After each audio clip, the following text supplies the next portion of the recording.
Hello friends, আজকে চলে এসেছি নীল ষষ্ঠী স্পেশাল রেসিপি নিয়ে। তো গতকাল ছিল নীল ষষ্ঠী, তো সেই উপলক্ষে ছোলার ডাল সুজি করলাম, তারপরে লুচি বানাতে যাব আর কি।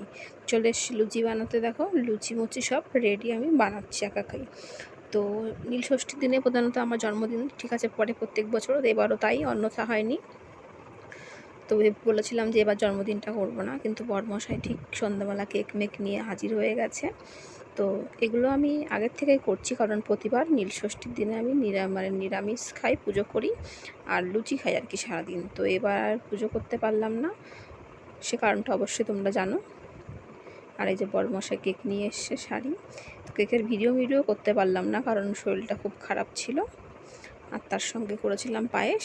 তো কী করলাম সেটাই তোমাদের সঙ্গে সার্ভ করে দেখাচ্ছি। দেখো, লুচি, সুজি, পায়েস, ছোলার ডাল আর কেক, এই ছিল